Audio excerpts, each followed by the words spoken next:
hindi naman daw po approve o hindi sumisigaw si Sara Duterte ng Bongbong Marcos resign eh. Yun yung gustong papaniwalain sa atin ni Attorney No Case. Tama ba? Meron na bang Meron na bang nahawakan na kaso si Jimmy Bondoc? O ayan daw ho, sino maniniwala kay Jimmy Bondoc na si Vice Presidente Inday Sara Duterte ay ayaw doon sa BBM resign daw po? O, may maniniwala ba dito? Sir Mike? O, Mike 8915, good morning, Kent from Lancaster, California. Singer, politician, Jimmy Bondoc claimed that Vice President Sara Duterte did not support earlier public calls for President Ferdinand Marcos Jr. to resign, saying she's prepared that he be allowed to finish his term. Diyos ko naman po. Pati ba naman yung mga ganyan? Papaikutin nyo kami? Pati ba naman po yung ganyan? Ipapaniwala nyo po sa amin, kayo-kayo na lang. Di ba? Simula pa lang po ng kampanya ni Pangulong simula pa lang po nang naupo si Pangulong Bongbong Marcos sa pagka-presidente, binibira na po nila yung tatay niya Di ba? Yang mga Duterte, lahat po sila, mga kababayan, binibira na po nila si Pangulong Bongbong Marcos. Siguro nabalitaan na si Bongbong Marcos kasi papatanggal yung mga pogo. O si Bongbong Marcos sisiya sa atin iimbestigahan lahat ng mga flood control at mga ghost project. Kaya siguro ganun ang ginawa nila. Si Bongbong Marcos ipapadakip etong si Apollo Kibuloy. Kaya po siguro sila, mga kababayan, talagang bira ng bira at gusto nilang matanggal ang ating Pangulo. O yung mga hakbang po ba nila, yung mga maumausog nila, o yung mga maumautog nila, hindi po ba hakbang yon ng destabilisasyon kay Pangulong Bongbong Marcos? Minsan itong mga DDS, yan sila Jimmy Bondoc, ang hirap po ng kalagayan nila. No? Hindi malaman ko sa susunod Ano ba? Papabagsakin ba natin si Bongbong Marcos o ano? Hindi. No. Diyan lang si Bongbong Marcos. Magulo ho ang nila Hindi mag-usap-usap kung ano talaga yung kagustuhan nila. Di po ba? Pero ako naniniwala, mga kababayan, na simulat sa pulpaho, si Vice Presidente, lalo na po yung mga nauumpisa na pong imbestigahan, yung mga sa impeachment ni Sara Duterte. Yung umpisa na pong naiimbestigahan, mga kababayan, yung ginawang pagbabanta sa buhay ni Pangulong Bongbong Marcos at Lisa Araneta Marcos at ni Martin Romualdez. Pati po yung confidential funds. Yan po, iisa po ang layunin nila, mga bossing. Ano po? Mapatanggal si Pangulong Bongbong Marcos. Bakit? Para mahinto ang investigasyon. Para wala na, tapos na. Di ba? Uwi na si Roque. Palayain si Kibuloy. Palayain si Tebes. Palayain si Alice Guo. Yan naman po yung gusto nila Kaya lang po, dahil po nandiyan kayo, nandiyan tayo, nandito tayong lahat. Marami ang sumusuporta kay Pangulong Bongbong Marcos. Hirap na hirap po silang ipatanggal. Pati nga po, sumama na din po ang kakamping para sumuporta kay Pangulong Bongbong Marcos dahil po dahil ayaw nila sa Duterte, hindi po ganon. Dahil nakikita nila maganda ang ginagawa ni Pangulong Bongbong Marcos. Hindi ho sila na parang mga DDS na kahit maganda na yung ginagawa ng Pangulo, gusto pa din nila agawin yung pagka-presidente. Hindi. Di ba? Sabi ni Ma'am BMB, Mama Labs, sila di magkasundo, masyadong maligalig ang mga DDS. Correct. Hilong-hilo na ho yung iba sa kanila. Saan ba talaga tayo? Papatanggal ba natin si Bongbong o hindi? Diyos ko po. Parang sanay na po sila yung sanay na sila yung sa kasinungalingan. Yung tipo bang, ma'am, pagka sinabi niyo po ito, kitang-kita doon sa mga galaw ninyo na gusto niyo naman talagang mapatanggal si Bongbong Marcos, ang ating presidente ngayon.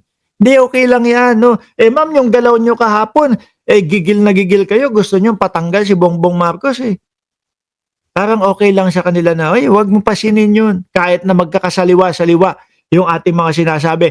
Isang example na lang po diyan, lahat o halos karamihan ng mamamayang Pilipino napanood po yung press conference ni Inday Sara Duterte kasama yung mga vlogger nung nakulong po sa loob ng Kongreso si Zuleika. O, 'di ba? Lahat tayo narinig yun.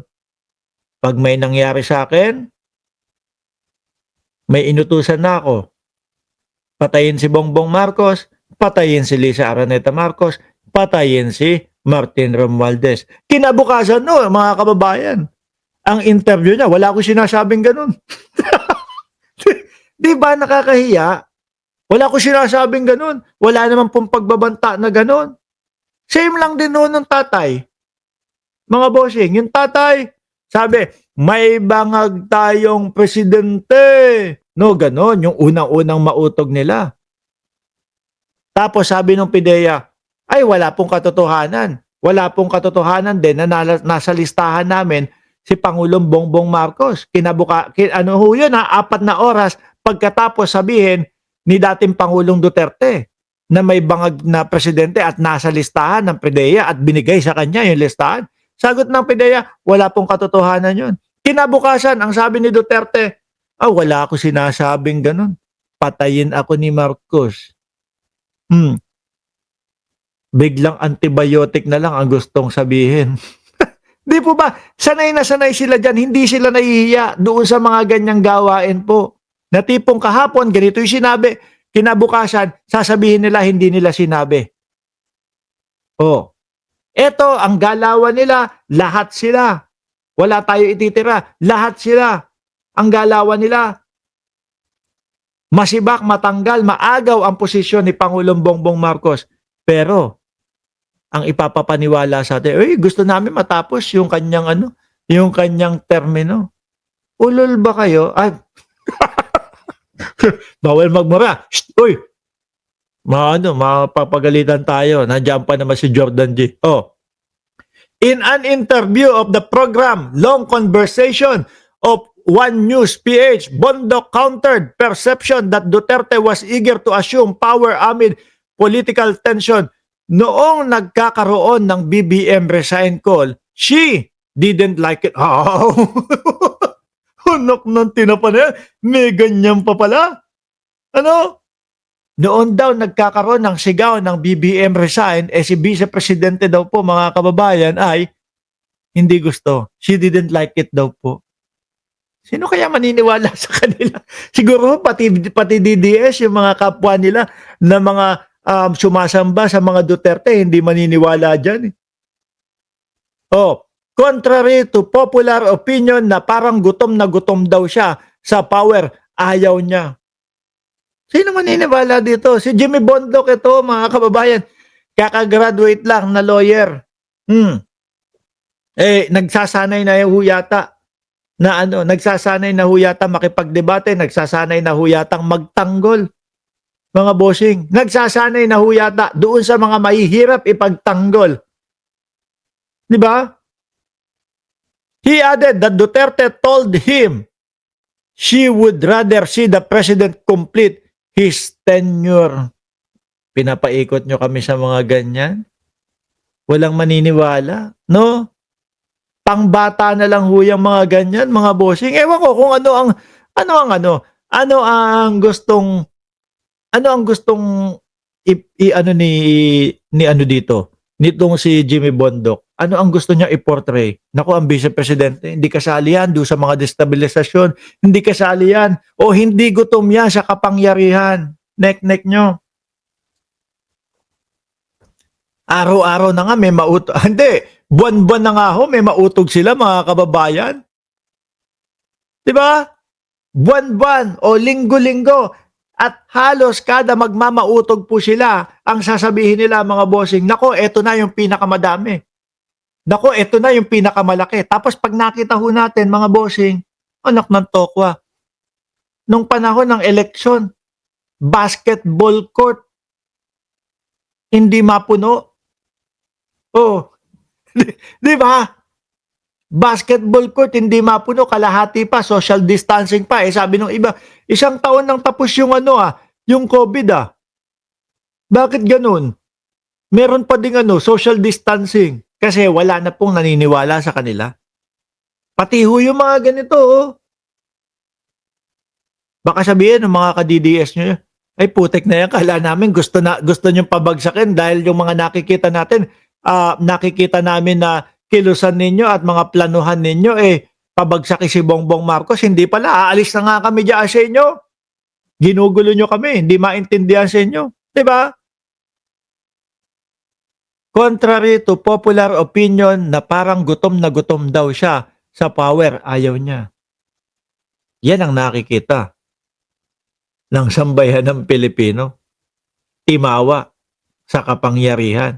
Dahil pag hindi naagaw ang kapangyarihan, mga bossing, ang mangyayari ay baka po magkatuloy-tuloy. Nako, ilang araw na lang.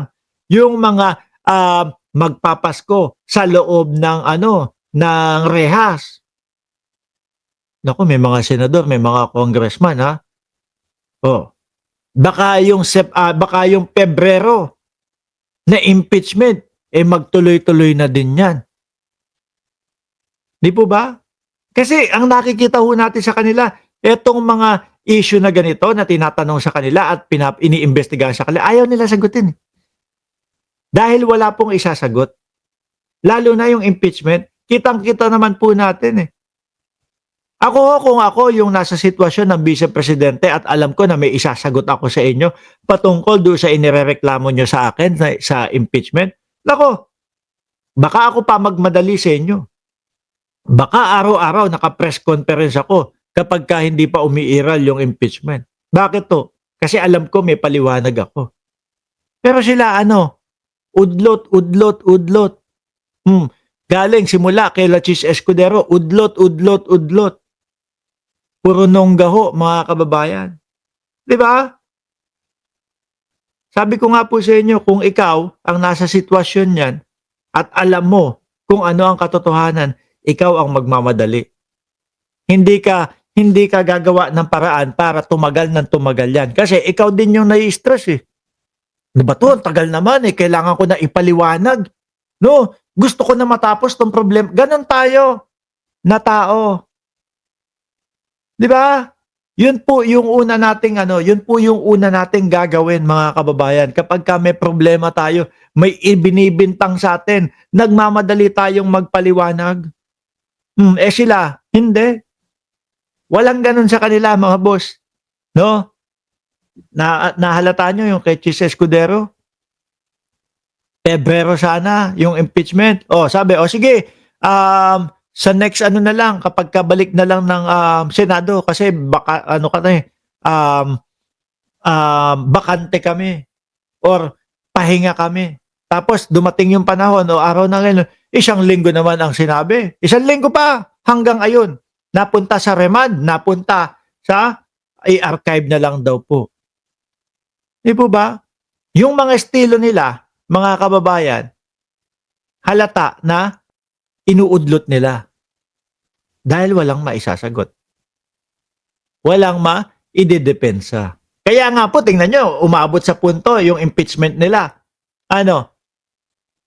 Ang sagot nila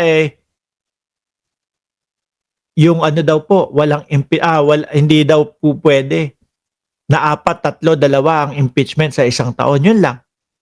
Pero kung tatanungin po natin, kung titignan po natin, yung sagot nila doon sa confidential funds, wala. Yung mga Mary Grace Piatos, wala. Yung mga tao na sinasabi nila na tumanggap ng pera sa kanila, na binila nila ng impormasyon, kalahati sa 900, not existing ho. Walang birth certificate, walang death certificate, at walang marriage certificate. Ibig sabihin, kalahati nung 900, hindi existing. Guni-guni. Sila Mary Grace Piatos, Kokoy Billamin, Jugs de Asim. Di ba founder ng Ceresa Force? Sabi ni Ma'am Neng Gigi, nakakainip, makulong si Sarah. Baka Hindi naman ho sa ICC. Si Pulong ay sinasabi ICC daw ang pupuntahan nun, mga bossing. Di ba? Lahat po yan nakikita natin mga kababayan na kaya gustong-gusto nilang pabagsakin, sirain si Pangulong Bongbong Marcos para maagaw yung kapangyarihan at sila na po ang makaupo at lahat sila maabsuelto. Yun lang po yun. Wala nang iba. Sabi ni Rodel Barosa, makulita, siraulo, kampon ng demonyo, sakit sa bangs ng mga mahirap, ewan ko, mahirap pong kausap yung mga yan, yung mga DDS eh. Totoo. No?